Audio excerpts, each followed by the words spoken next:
Welcome to Oaa Now, your home for Oakland Activities Association news and information. Here's your host, Sammy Taramina. Welcome to Oaa Now. I'm Sammy Taramina, blog of the Dragon's Den, blog of Inside the OAA, and one of the hosts between Tomatoes and Orion Neighborhood Television. I'd like to welcome those watching on SoundCloud and also on YouTube. Got Ian, and also on Orion Neighborhood Television. Got Ian locked back this week. Hey. Yep, for a lot to talk about around the league. Of course, the as we mentioned last week, the divisions are out, and of course, some coaching changes made. Of course, Rochester. Is this breaking news, Sam? Did we know this, or is this no? This is not breaking news, okay, no, but the Ferndale situation. Ferndale situation, we're still working on that, but it looks like they got a coach in place over there, so we'll get more information on the blog and on Oaa Now probably in the next week or two to talk about the Ferndale hire. So let's go with Rochester, the Falcons. This is a team that, has really, they made two big hires, two big splashes in both girls sports and volleyball and girls basketball. Let's go with volleyball first. Of course, that's the sport they start in the fall. They named Kirk Gibbs their new head coach. Gibbs, of course, has over 20 years of coaching experience. 11 years as the junior varsity team's coach. He takes over for Sarah Tilrain, who had a really miserable year at Rochester, despite the fact they had a 4-3 record in the white last season. So is he an internal hire? He is an internal hire, from the JV ranks. From the JV ranks up to varsity. This is a very interesting comment from Luke Beachy, athletic director at Rochester, on this hire. He said, quote, "There's no one that has more passion and pride in the Rochester volleyball program than Coach Gibbs. There is no doubt in my mind that Kirk will provide our student athletes and strive to make this program consistently competitive. I'm extremely pleased with the way Kirk conducts himself as a coach and how much time he invests in our program." So when you look at this hire, Gibbs is an interesting hire because when you look at the city of Rochester, you have two teams in Adams and Stony Creek that have had a lot of success in the volleyball ranks. Of course, both teams are now in the red division heading into this fall. So what's your thoughts now about this hire with Kirk Gibbs? Well, we chatted about it before with other coaching hires. It said if you bring them up from inside, then there's familiarity, continuity. I think it's a pretty good one.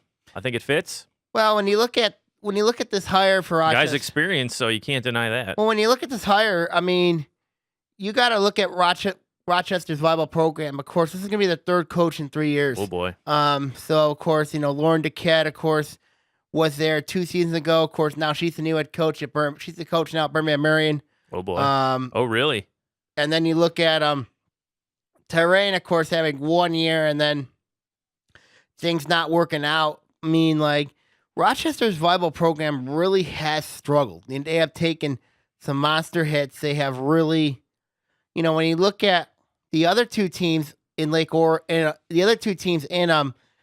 Rochester with Adams and Stony Creek. Of course, we know Stony Creek really well under Coach Ross Talbot. Of course, Talbot we know from his days at Lake Orion. And Adams, who had a really nice year last year under Bridget Harding. And you look at Rochester. Rochester's got a lot of ground to make up if they want to catch their city rivals. They do. But it's a very interesting hire. There's no doubt that Gibbs, I think, could give Rochester a shot in the arm, maybe. I think it's a stabilizing force if he's been around a while. He has a background, right? 20-some-odd years of coaching. But when I look at the white division now, you still who got... are they going up against? You still got West Bloomfield in there. You still got... you got Adams moving up. You bring down Farmington. You bring down Troy Athens. So when I look at that division, there's some teams in there. North Farmington Groves. They're going to be teams very competitive. That could give Rochester trouble. But I don't know if this is a hire that I would have made. Really? And here's why. Yes, you look at other coaching hires have been very successful. You look at Tony Scavarda at Lake Orion. I think that's been a really good hire. Absolutely. They haven't really missed a beat. They haven't really missed a beat. But this hire kind of has me a little worried. And the reason why is because, you got the same system in place. You're really not changing much up.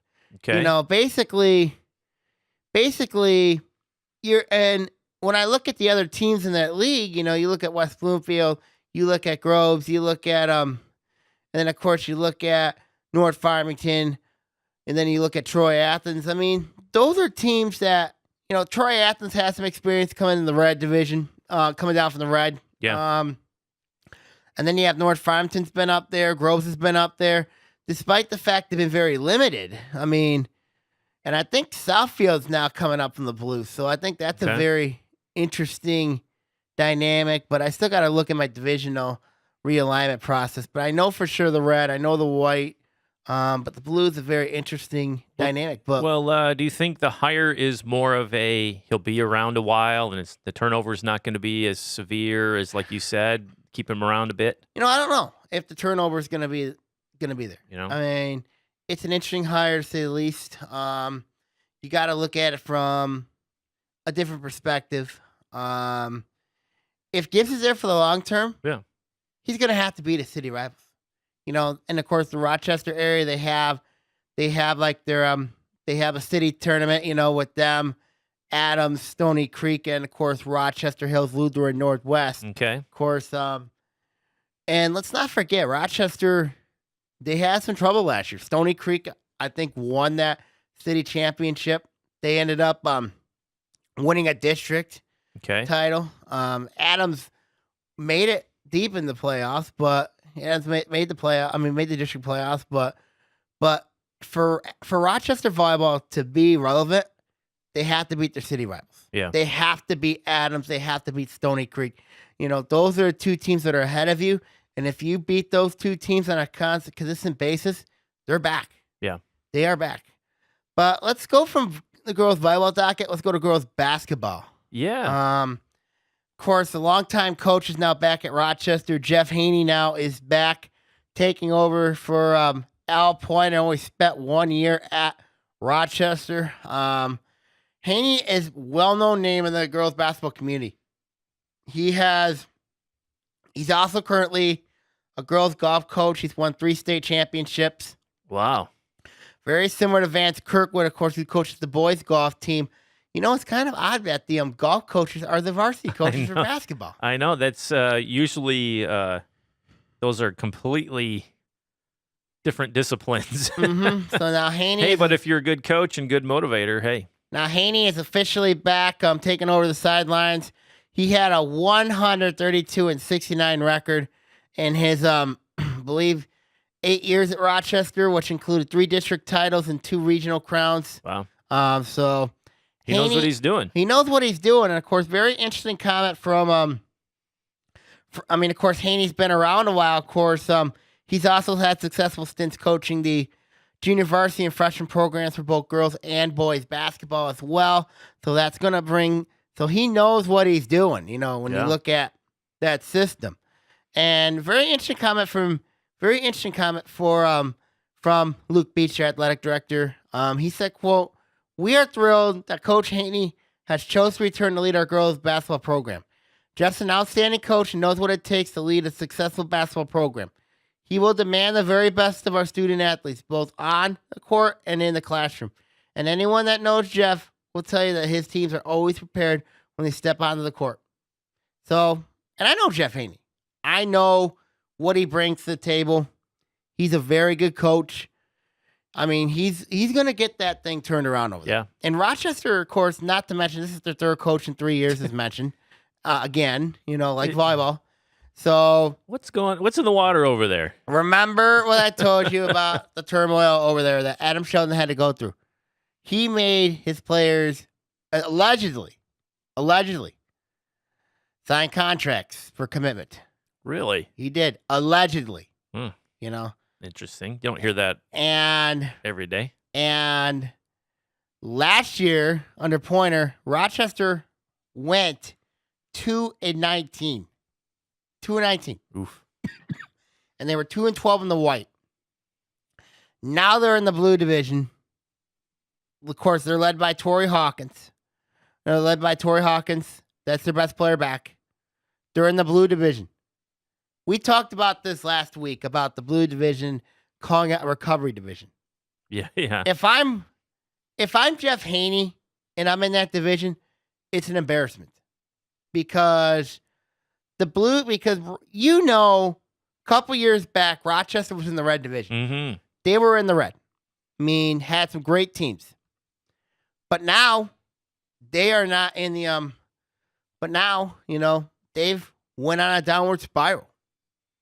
And you look at that program, it has been in worse mess than I have ever seen. It is so bad down there. It is really, really bad. I mean, they have to find an identity over there. Is it the number of kids coming up? Is it coaching? Do you think that I think it's been coaching. People around them got better? I think it's coaching. I think there's talent over there. Yeah. I mean, I think it's been more coaching surrounding this group. That's why the turmoils came through and through. Okay. Of course, it doesn't help that you have two teams in your same school district that are very good as well. But with Haney back in the fold, does this make Rochester a contender again? Ooh, I don't know about content. Well, maybe they got a young nucleus. Maybe in a couple of years, but you'd have to see how this pans out. But they definitely have the right guy driving the bus now. But when you look at Rochester now, you look at, of course, that division they're in. We talked about this last week. With they have Seaholm in there, they have Berkeley in there. Then, of course, you have Hazel Park, Pontiac, Oak Park, and Hazel Park. Yeah. Those are teams and Ferndale. So those are teams you should beat. Yeah. You should beat. Yes. I mean, the games that I think are going to, if Rochester does not win this division, and I'm not being mean to Seaholm nor Berkeley, but I think Rochester's got more talent, despite the fact they're young, than those two teams combined. Now, Seaholm might say something different about that. Yeah. But imagine that. I mean, you go from 2 wins to taking a divisional crown. That would be a heck of a turnaround. It happened with Lake Orion's boys basketball program. True. They went 4-17 2 years ago. Then now they went to 17 and 4 this year. They flipped the script. It can be done. Yeah, and it helps, like you said, mentioned before, is shuffling divisions and give you a chance to recover, as you said. It gives you a chance to recover. There's no doubt about that. But when you look at Rochester, when you look at where their basketball program is compared to the other two teams in the city of Rochester, I think Rochester Adams is a mess. I really do. I'm not being mean. They do got some players. When you look at Lauren Petersmark, Amelia Dranik, and then of course you have Maddie Dolinga. Those 3 players. Okay. They still got some question in the interior. But then we look at that other team on Tinkin and Sheldon Road. Yeah. That is my good friend, the Fighting Kellen Jameses. Of course, led by Emily Eckhout. Stony Creek, in my opinion, is the best team in the city of Rochester. And that says a lot because, when you look at Stony Creek, they've been legit for the last 5-6 years, even when Brad Crichton was there. Yeah. Kellen James, which I called was a great hire for that team. Congratulations, he had a daughter this week. Oh, hey. Congratulations on that. Hope the family's doing well. Mm-hmm.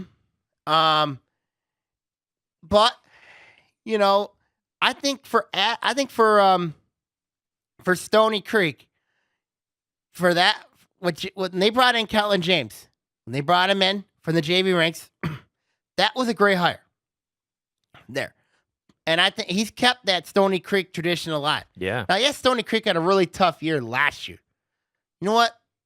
I give him a pass because you don't give many people passes. I don't give many people passes. I don't think I've ever heard you say. I'm gonna give Kellen James a pass on this one because he's played a Mark the date down. He played a really vicious schedule. Yeah. He's played he's gotten that team better. Yep. He's in the red division.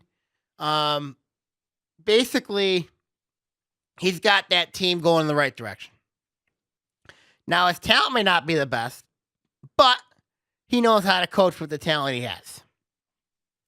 Adams, on the other hand, I've got a little concern there. Despite the fact they got a good freshman program led, of course, by Jeff Kuchman, I'm very concerned about the team led by Jeff Castona, that JV program down there. Okay. I'm very concerned. But either way, I mean, when I look, and then, of course, you look at Rochester. You have Jeff Haney, who's a legendary coach there. You have a guy in Hal Comerson, who's there as well. He is very legendary at Rochester. Mm. And you look at, of course, the hire of Haney. It makes a lot of sense for this hire. But if I'm Haney, if I'm those players, I want to get out of that blue division.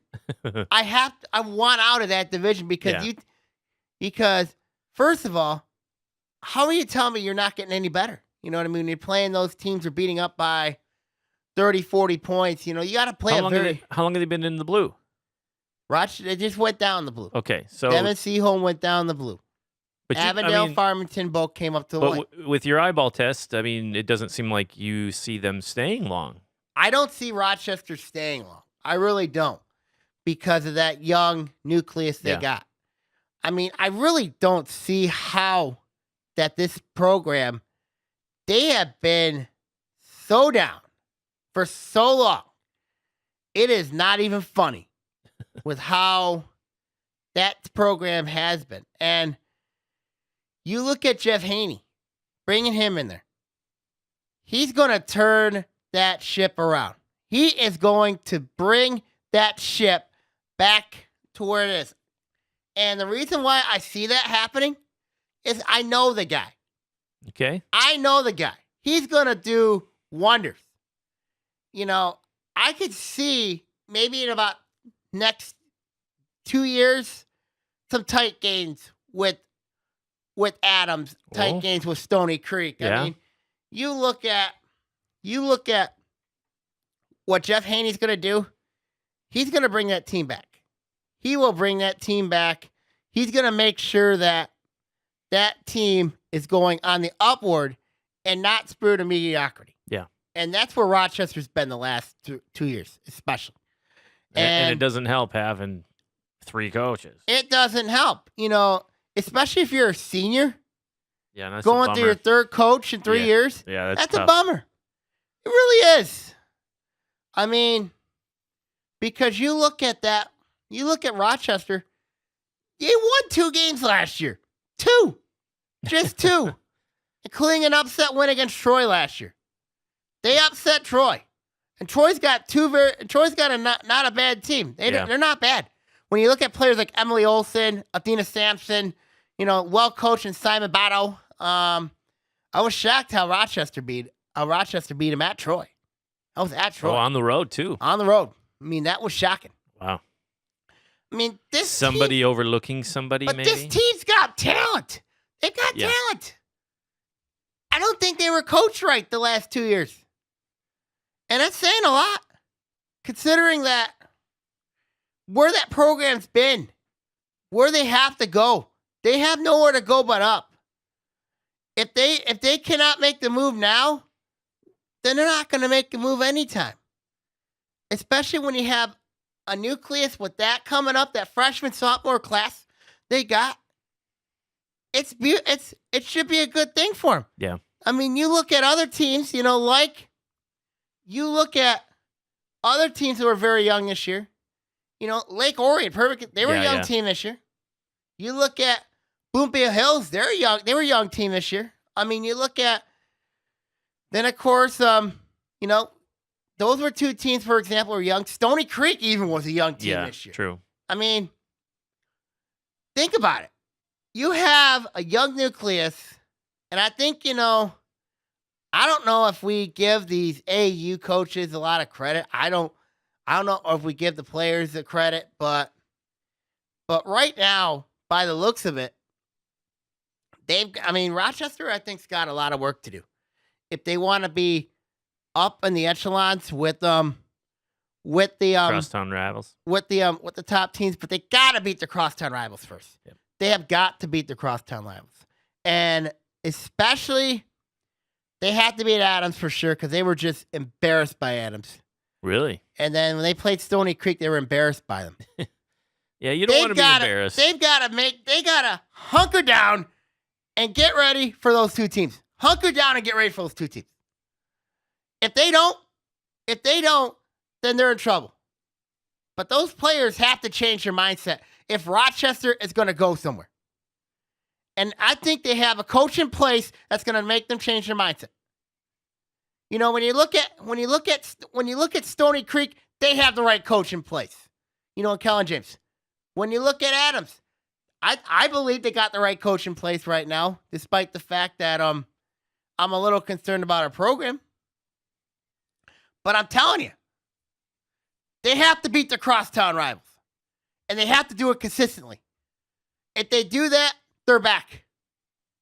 But then when they get in the district play, you're looking at possibly dealing with Utica Eisenhower. They're going to be very good. Romeo is going to be a whole different ball team now because Connie Herediten is no longer their head coach, a longtime coach at Romeo.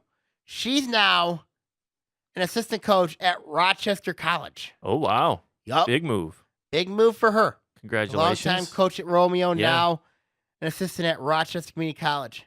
We talked about, so that's a very interesting move. But if I'm Jeff Haney, change the players' mindsets.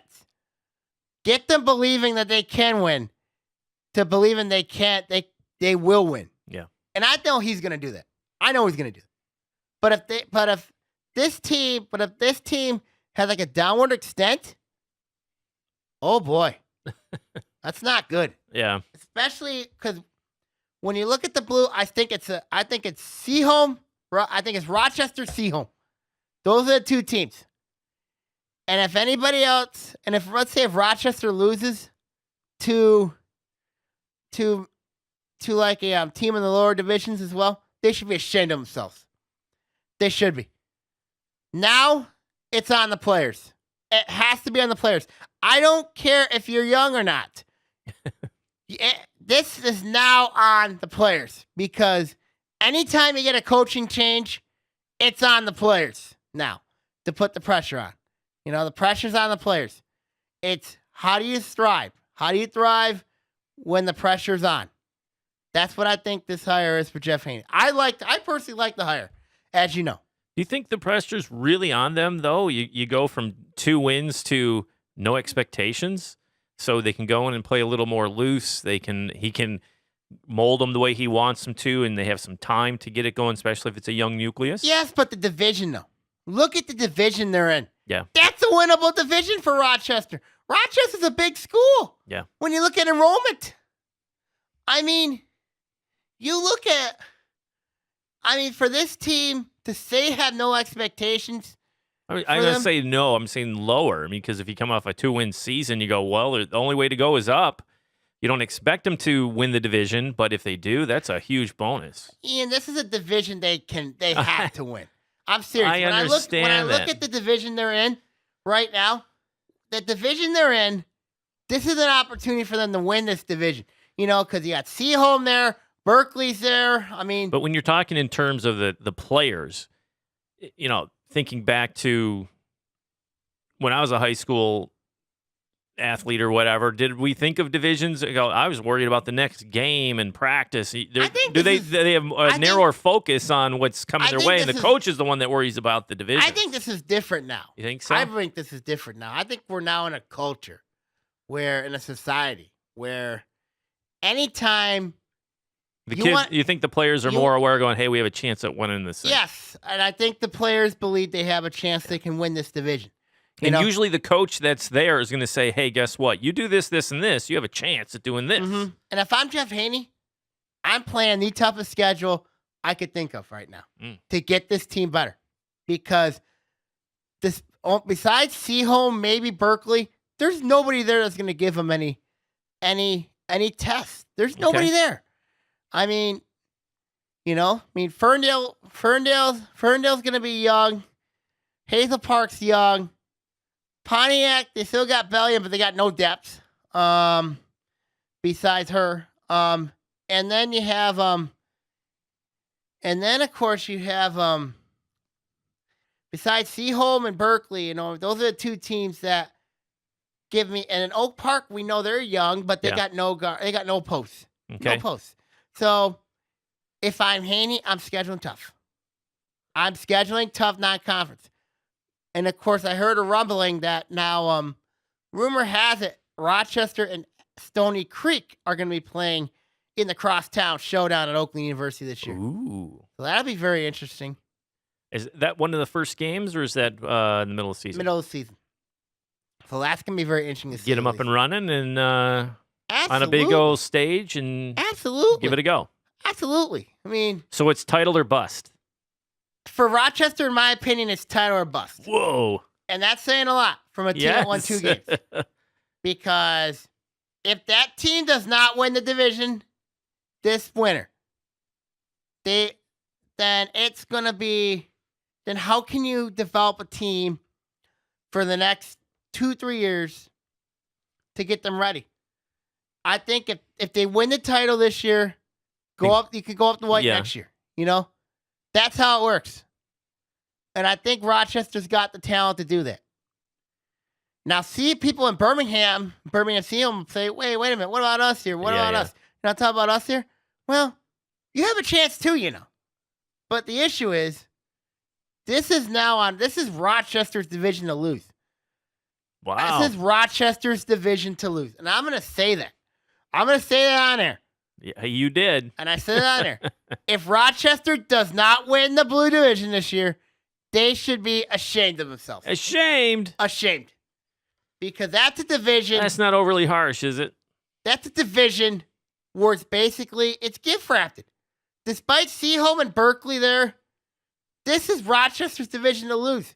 Wow. You have arguably the best coach in that division in Jeff Haney. And then, now, I know people are going to say, well, January Haleski's got some differences, but for me, it's Rochester's division to lose. So we'll see what happens going forward. All righty. All right, now when we come back, we're gonna recap the track and field invitational here on Oaa Now.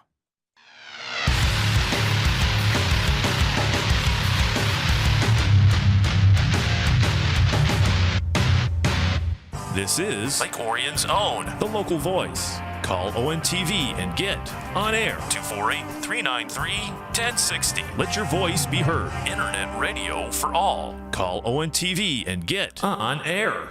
The views on this program do not reflect those of ONTV or its board of directors. Got that in. Welcome back to Oaa Now. Sammy Taramini here. Very interesting that you decided to put that catchphrase on there. Very interesting. Well, the thing is, I've been saying at the end of the show since we started, right? Yeah. And we have those disclaimers all a lot of our programming, right? Because it's opinion based, and now we have it for a hot button here, just to make sure all the other shows that come in, and make sure that everybody understands that it's not ONTV's opinion, and it's those who produce the shows. So. Nice job. I got to give you a golf clap for that. Nice job. I don't deserve a golf clap for that. Nah. Yeah, you do. Yeah, you do. I did my best PBS voice on that one. PBS voice? Are you kidding me? All right, let's recap track and field invitational recaps. Of course, the main one was the Oxford Invitational. When I look at what happened there,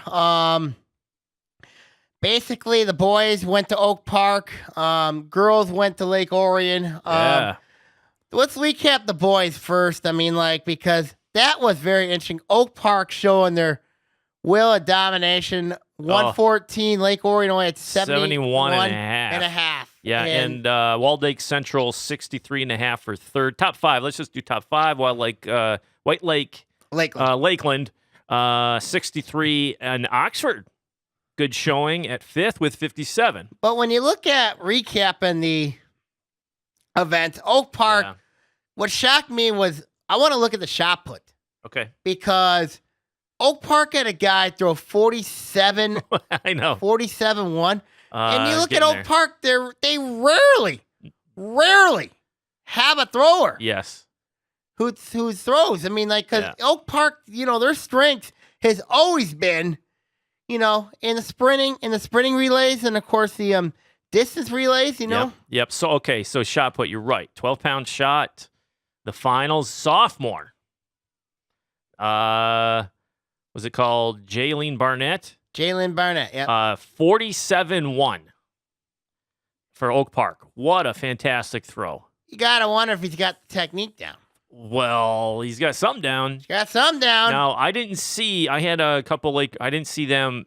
I didn't see the final throws personally. I saw some of the prelims. Well, in the field events in the competition, the prelims do count. Okay. Mm-hmm. They so do I count. just saw a couple Lake Orion guys throwing, and they did a nice job. And it was Sebastian Marcoux. Yep.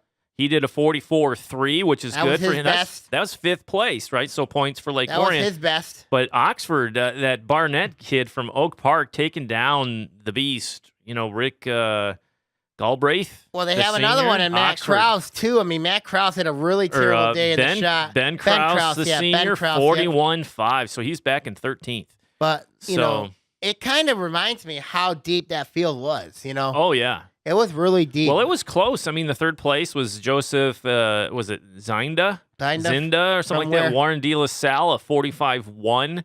Ooh. So that was 3rd place. 4th was Tanner Crookston from Walled Lake Central, a 45. Walled Lake Central always has powerhouse programs there. Yeah. But, let's look at, but that's where I didn't expect Oak Park to get points at, was the shot. You usually don't. Because usually shot and discus usually are Oxford's domain, and basically that's where they usually Oxford gets a ton of points. I mean, they got a ton of points in the discus events. They got a ton of points in the discus, of course. Yeah, let's take a peek at that. Where are we at here? Just down low. So Walled Lake Central and Lakeland went 1-2. Two seniors. Connor Merchant went 136.7 for PR. Walled Lake Central. That's a big throw. Nicholas Dell, also a senior, 134.4 for Lakeland. Oxford, Ben Krause, a senior, was 3rd, where you kind of expect him up there, 132.7. And then Oxford again, they were 6th. So top 8 get points. So right, top 8 get points. Yeah, so Oxford doubled up in there. Walled Lake Central doubled up. They got a guy at Tanner Crookston got 4th place. So what it tells me was Walled Lake Central basically canceled out Oxford. That's what it is. Yes. It canceled them out. So basically, so it's kind of like Oxford might have got some big points. Yeah. But not a lot of gain there. No. But I want to get back and that happened like all day long, We go back to Oak Park with the guys. Back to Oak Park. Because that was a back and forth affair between Lake Orion and Oak Park all day long. Mm-hmm. I mean, you only heard snippets of results, and Lake Orion men had a lead, and then it was Oak Park, and then they had a large lead, and then Oak Park just started screaming back. Because what happened was Oak Park dominated the sprinting events. They dominated the sprinting events. They loaded them up. That and the relays. I mean, they did fantastic in the relays. The 4x4, the 2x4, or the 4x2. Where else are we at here? Going up again. And the 4x1. I mean, they just killed on the relays. Man. And we'll go to, let's see, not so much on the hurdles. That's where Lake Orion made their damage with hurdles. And, Thomas Mormon, the junior for Lake Orion, won the 300 and the 110. And Skibicki, his teammate, was a top seed in the 110 going into the finals and ended up, I think it was 3rd. Any team. Double winner. Any team impress you in the boys? Any team? Guys, it depends on the event, but I'd say Oak Park was just stunning. I mean, the guys, they went 1-2 in the 400 1-2-4 in the 400 meters. I mean, it was Oak Park, and we talked about this before. Oak Park, 4. This is kind of messed up, I think. I don't know if you had time here, but I think it went 4, 5, 6 in the 200 meters. Man. Or no, here that was in the prelim. So that Oak Park 2nd and 5th, right? So they had 2 people in the finals. It seemed every race, and it was just just crazy. And then they went 1, 2, 3 in the 100 meters. I mean, that is, how do you can't compete. That's 18 points right there. Yeah, and then, who cares about the long jump and, that sort of thing when you're stacking them in the finals in 100 meters, 1, 2, 3. That's 18 points right there. Yeah, That's and then tough. every relay except I think the 4x8. Okay. It's my God. And they're looking great. And the guys are running, and it's dominant fashion. In the prelims, they're taking it easy. They're shutting it down. It's like watching. Not that I'm saying their guys are Olympic caliber, but it's like watching Olympics. Like, okay, we're in prelims. We got this locked up. I'm shutting it down. And then they get in the finals, and the whole crowd appreciated the performance. It was really, ideal conditions. It couldn't have been nicer. Perfect day, all day long. No wind for the most part. Didn't pick up until the later stages of the meet. So it didn't influence anything at all. But besides Oak Park and Lake Orion, did any other team impress you? Well, I liked, where are we at here? I don't know. Not really. I mean, at Lake Orion, I was surprised that they were pushing Oak Park to that point, but they stalled out at 170, and Oak Park just went gonzo. They just went off the rails. It was really good, but a tight race with Walled Lake Central and Lakeland. That's interesting. And then you're looking at the OA Red teams, or at least the OA teams. They did well, and this is. If you don't know about the Oxford Invitational, there's a hard invitational loaded with lots of good teams. Seaholm, I always seemed like I saw Seaholm, they were 6th, 47 points, but they always had some good performances going. It was a nice mixture. There wasn't any real, besides Oak Park blowing everybody out. I mean, everybody was in the top 10 within, 35, 40 points of each other, but that's a couple events. That's just a place here, a place there. So it might sound like a big stretch, but it's not. But a lot of balance. I mean, a lot of teams that are really competing with one another. Who was Holly and Waterford Kettering tied with 2 points for the bottom spot out of the 22 teams on the guys. But let's go to the girls now. Man. Let's go to the girls now. Sure, yeah. So the girls, Lake Orion won it, of course. What they they were 108 to 88 over Oak Park. And just 1 year ago, they lost by 5, it was, or 4, something like that. It was really close.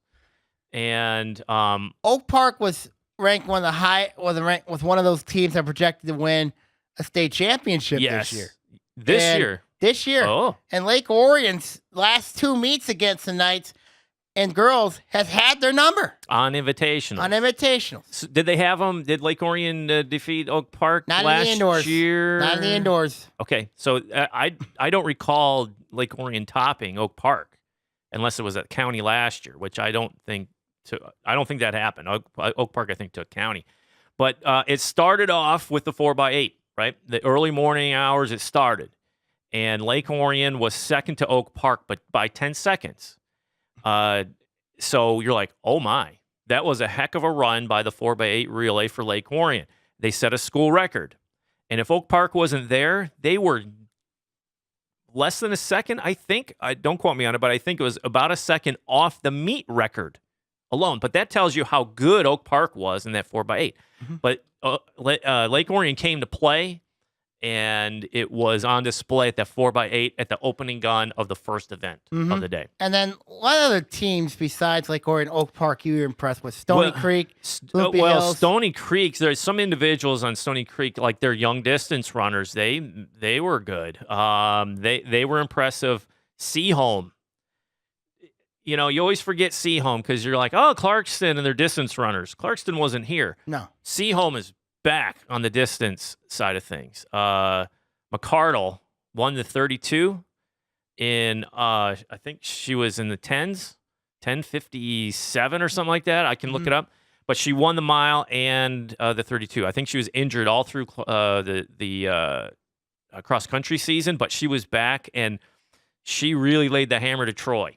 What about Troy? Troy had depth, so we're going to look at Troy. Looked really good. It was not a mystery that, hey, their distance runners are going to make make an impact, and they really sprinkled them through their whole lineup. And Troy was 5th overall at 64 points.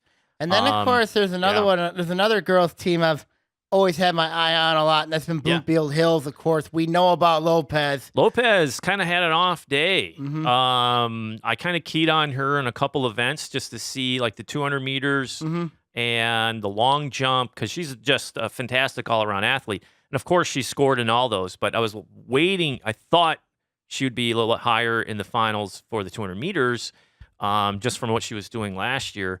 But it didn't happen. Do you think with her, basically, she's doing a little too much? I don't know. I mean, if you're in condition, and I mean, she looked in great shape, fast, but who knows what the week leading up to it is. I mean, coming into the Oxford Invitational, you're not even at the halfway point of your season, so you're still training very hard, right? And you're not really at your peak, and then they start near the end of the season, you're going to see times just drop, and these kids are going to improve. But she looked good. She was not dominant, but she looked very, very strong and very impressive. And let me see, who is it? Let's see, Bloomfield was 7th with 41. Most of those points probably Lopez contributed to a lot of those. Oh, yeah. Oak Park, they were nipping at Lake Orion's heels. Lake Orion got out to a huge lead to start. Took advantage probably of the field events. Oh, and we've talked about it before, and that's how they became regional champs last year, is Colleen Campbell and her field event. She won the pole vault. Not only did she... broke the meet record. She broke the meet record at 12 feet and took down a rival at Kettering. I got to dig up the actual numbers here. Pole vault. Okay, Campbell. So rumors were going that we thought that Jessica Mercier, the senior, ranked nationally. Yep, top 5. She's unbelievable. We saw her last year at the Mod Invitational, just phenomenal. I mean, she's just perfect, just amazing pole vaulter. And Campbell is one of those really grinded out type of athletes, right? So Mercier had 11.6, and then Colleen Campbell matched her and surpassed her in one of her final jumps. I think second to last jump, hit the 12-foot mark and knocked Mercier down. And Campbell recently signed with, was it Dayton? I want to say Dayton, yeah. So, she got not only is a PR season record, but a meet record, first place. So that was setting the tone right away. Then she rolls over, and Colleen Campbell goes and gets 4th in the long jump. Olivia Lopez was 2nd. Yeah. And I do believe I have some footage of that we'll do some highlights of for the Lake Orion Sports Update. But Lake Orion, again, we're talking field events and depth. Not only did they get first, that was the difference right there. But they got first in pole vault, but they also got 3rd, 4th, and 4th, right? So DeSamper, 2 sophomores that are creeping up. That's probably the big difference, I think, when you look at with Lake Orion and Oak Park. I mean, basically, Oak Park had nobody. Oak Park didn't really have anybody in the field events. So that was the difference. That had to be. It had to be. Oh, it had to be. Yeah, it was. There's no question about it. Lake Orion was 4th and 5th in the long jump. No Oak Park. Where else we at? Shot put and disc. I'm going up the shot put. A high jump. Colleen Campbell was 2nd. You know, she was at 5 foot. No Oak Park. No height was achieved by the lone Oak Park competitor. Okay. Lake Orion placed 3 scorers. 1, 2. Yep. Well, 2. They had they revised that all day long. They kept screwing it up. And then, of course, and then you have the discus. Lake Orion scored 2, right? Mm-hmm. Cassie Moreau and Mary Smythe. So those little, like 1 point here, 2 point there, those little bits really get you going. And when we heard that they were 7th and 8th, you're like, 7th and 8th. You're going 7th and 8th. It's a big deal. It's a big deal. And no points for Oak Park. What do we got? Shot put. You wanted to ask shot put because that's your bread and butter. No scores for Lake Orion in shot put, but also none for Oak Park. And it was Seaholm's Michaela Rawls who did a 33.4 for a season record. It's a little surprising, you know. But what part's surprising? A little surprising. 33, you know. It was windy. Well, it was kind of windy up top. Kind of windy up top, because you know the track's down in a ditch, right? So like a dome. Yeah, it was, but it was ideal conditions, and with some people graduating last year, especially Lake Orion's big Eaton, Tyler Eaton, she's gone, Taylor. So it's It's a big deal. Oak Park dominated the relays on the women's side, as expected, but Lake Orion was just there, fourth then and you fifth. look at others like Stony Creek, Bloomfield Hills. They had to be there, too. Stony Creek, Bloomfield Hills, second in the 4x2. Rochester Adams, third. Yep. Lake Orion, fourth. What else? 100 relay. Bloomfield Hills, second with Lopez, running the line. So Lake Orion was third, though, right? It's always about, and I have to say, Coach Keith, who's stepping in for Coach Hudson for the women's side for Lake Orion, really shuffled that lineup around and really did a nice job. And boy, were they pleased to take down Oak Park just once. It's been a while. It's been twice they've done it this year. Brandon Invitational. Well, they did, but I looked into that, and it was a split squad for Oak Park. Okay. So the other half. This was their full Oak Park team. This was at Oxford. Yes, it was their full contingent of athletes. So it was Lake Orion. So this was the showcase. This was the showcase. Yeah. The other split squad for Oak Park went over to West Side for a big meet over there on the same weekend. All right. But yeah, I looked at it too because I'm like, Oak Park. Oh my gosh! But Brandon Invite was kind of a split squad. This is kind of a statement for Lake Orion. Yes, if they continue to improve, they could be a factor. They could be a factor at state. I'd stay with county. They have a chance to win counties. Yep. They'll have a could outside chance to. We'll see what happens. Yeah, it's exciting. I love track and field. It's fun, and I can't say enough about. We'll see what happens. Seaholm, digging on Seaholm. Nice job on the women's side. We'll see what happens going forward there. Right now, we're going to come back. We're going to talk about a little bit of baseball, a little bit of softball, a little bit of girls soccer Hodge here on Oaa Now. Yeah, soccer.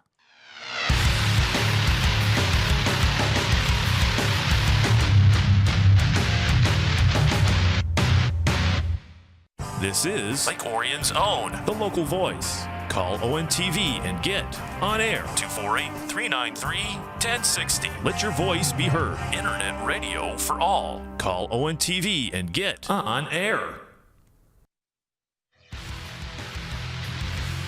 Hey, I'm Sammy Talks here. Catch us on Oaa Now here on the local voice. We are covering OA high school sports from Oxford to Ferndale to Farmington to Troy. Catch us on Oaa Now on the local voice.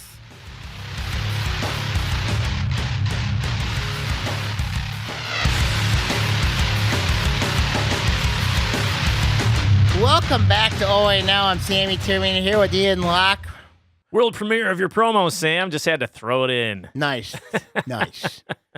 Anyway, I want to get to a little hodgepodge here. We haven't talked much about these sports. The girls lacrosse, of course, is mentioned. I get a lot of fans from Bloomfield Hills saying, giving me some love a little bit. Bloomfield Hills is they could be a factor this season. Of course, as mentioned, they've off to a nice start. One thing hard about lacrosse is getting the results now. With the Oakland Press not doing anything, MI Prep Zone, it seems like just pictures. I'm getting some emails. Okay, good. That's very good. I mean, especially on Bloomfield Hills' side of things. Awesome. Very good. I thank Bloomfield Hills for that.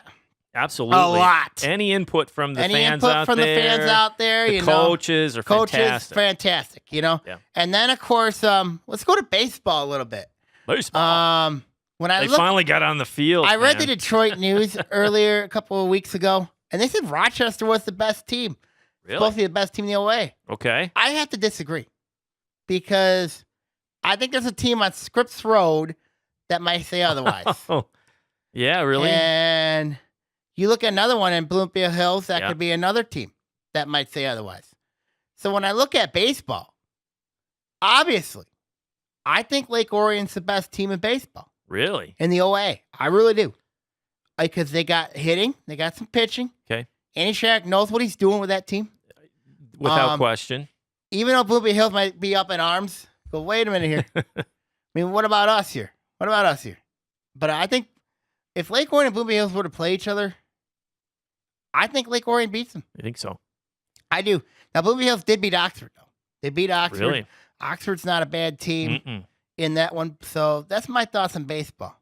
Yeah, baseball. I had a chance to see Lake Orion in action for a couple innings a couple weeks ago, and they were going up against Romeo, but it was the first game of the year after the snowstorms we've been getting, and Dragons did a nice job. They took them took them to task, and they do look solid in the early going. Like you said, just like softball, it comes down to your pitching. You got an ace, boy, how do you counter if you don't have an ace? What do you do? So, yeah. And then let's go to softball a little bit. When I look at softball, obviously, do you think that Clarkston, they have a very good infield? Absolutely. With Division I recruits, led, of course, by Paige Blivens. Do you think Clarkston is going to get to East Lansing this year? Even though they got a very tough district with Lake Orion and Oxford in there.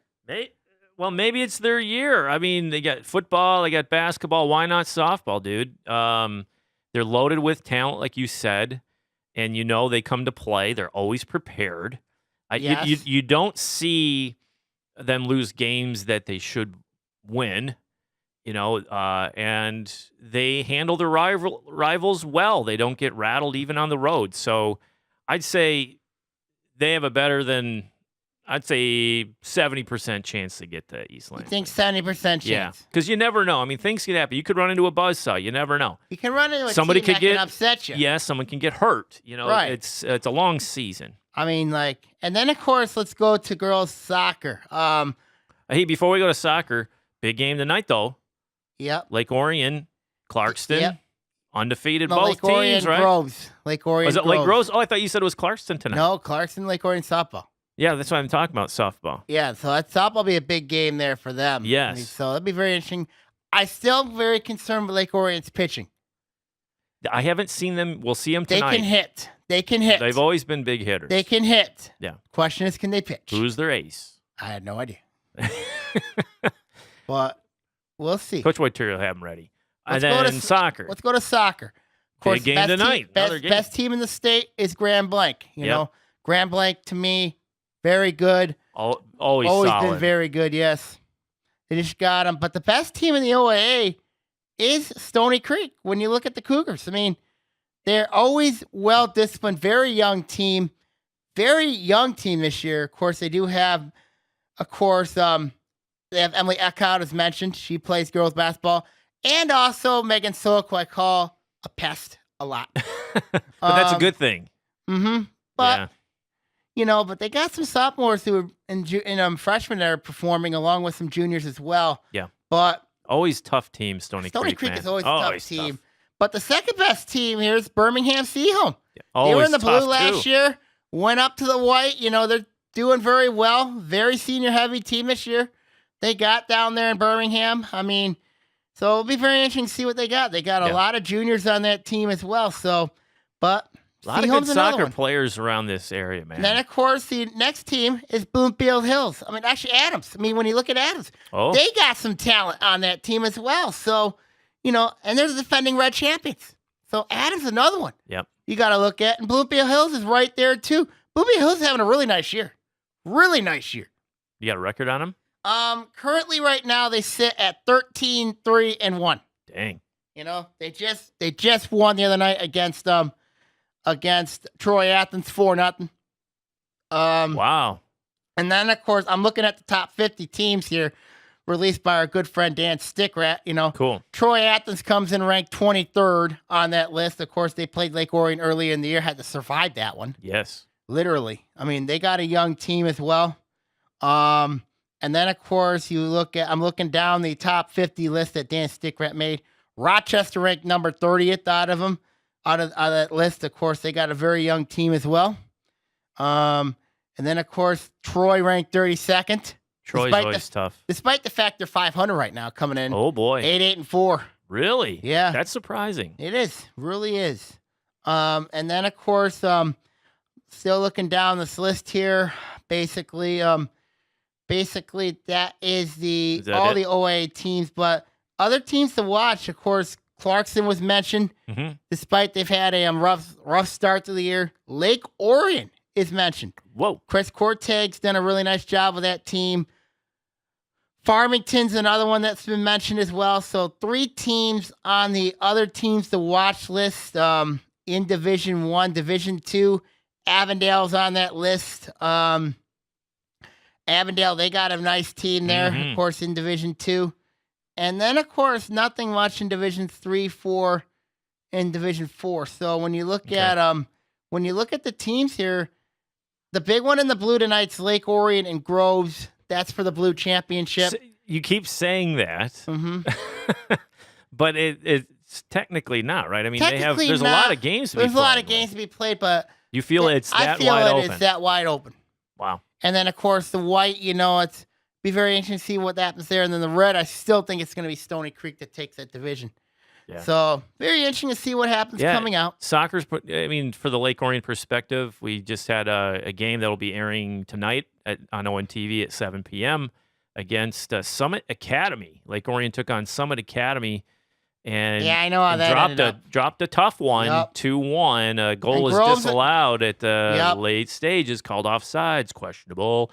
But that Summit Academy was hand it to those guys. They were a homeschool group. They played at Romulus. Loaded with talent. They were really good. So, but it was freezing cold. Lake Orion's trying to bounce back. And a big game tonight, like you said, against Groves. Groves is a very experienced team. Very experienced team. So we'll see what they have. We'll see what they have coming forward. Should be a good one. My final thoughts of the week, of course, we're keeping an eye on the basketball coach situation along with the football situation at Berkeley. We'll see what happens going forward. Yep. I mean, we're in the thick of it right now, the thick of spring sports right now. Do you have any matchups or games that you go, I got to go see that matchup? Do you have any coming on the horizon that you were looking at? Besides the Lake Orion girls match tonight, girls soccer, not really. I mean, I haven't looked at the schedule yet. Do those come up near the end of the season? Those come up near the end of the year. Those are must-see. Right. Those are ones I see much later in the year. Yeah. So we'll see what happens going forward. Again, this week, I'm Sammy Talks here. I'm signing off, everybody. Take care. See y'all next week. See you, Sam.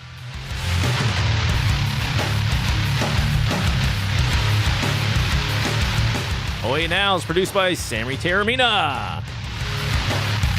All views on this show are his and his alone. If you'd like to produce your own podcast like Sammy does, give us a call at 248-393-1060. Classes are now enrolling. $25 for the public for a 2-day workshop. See you next week on Oaa Now. See ya.